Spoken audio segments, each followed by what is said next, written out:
महाभारत का भयंकर युद्ध चल रहा था। लड़ते लड़ते अर्जुन रण क्षेत्र से दूर चले गए थे।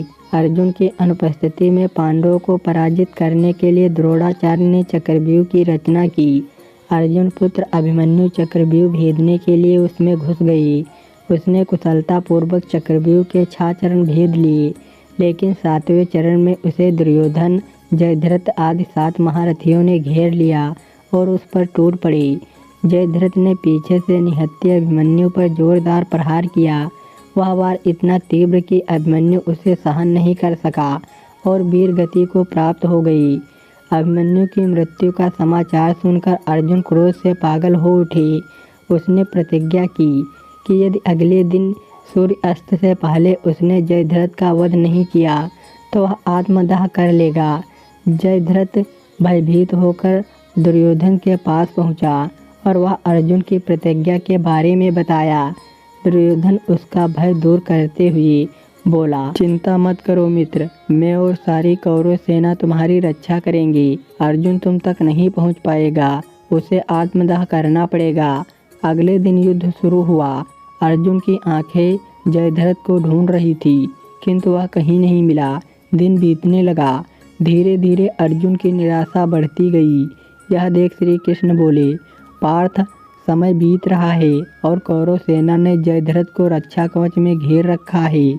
अतः तुम शीघ्रता से कौरव सेना का संहार करते हुए अपने लक्ष्य की ओर बढ़ो।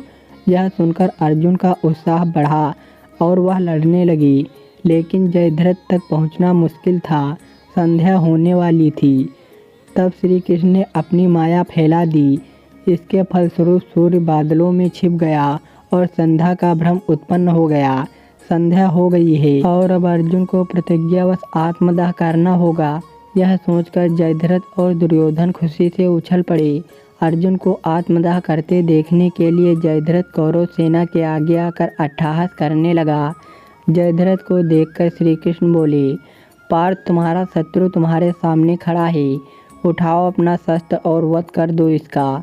वह देखो, अभी सूर्य अस्त नहीं हुआ है। यह कहकर उन्होंने अपनी माया समेट ली। देखते ही देखते सूर्य बादलों से निकल आया। सबकी दृष्टि आसमान की ओर उठ गई।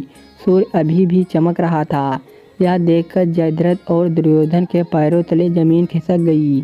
जयद्रथ भागने को हुआ, लेकिन तब तक अर्जुन ने अपना शस्त्र उठा लिया था। तभी श्री कृष्ण चेतावनी देते हुए बोले, हे अर्जुन, जयद्रथ के पिता ने इसे वरदान दिया था कि जो इसका मस्तक जमीन पर गिराएगा उसका मस्तक भी 100 टुकड़ों में विभाजित हो जाएगा। इसीलिए यदि इसका सिर जमीन पर गिरा तो तुम्हारे सिर के भी 100 टुकड़े हो जाएंगे। हे पार्थ, उत्तर दिशा में यहाँ से 100 योजन की दूरी पर जयद्रथ का पिता तप कर रहा है। तुम इसका मस्तक ऐसे काटो कि वह इसके पिता के गोद में जाकर गिरे। अर्जुन ने श्री कृष्ण की चेतावनी ध्यान से सुनी और अपनी लक्ष्य की ओर ध्यान कर बाण छोड़ दिया। उस बाण ने जयद्रथ का सिर धड़ से अलग कर दिया और उसे लेकर सीधा जयद्रथ के पिता की गोद में जाकर गिरा। जयद्रथ का पिता चौंक कर उठा तो उसकी गोद से सिर जमीन पर गिर गया। सिर के जमीन पर गिरते ही उसके पिता के सिर के भी 100 टुकड़े हो गई।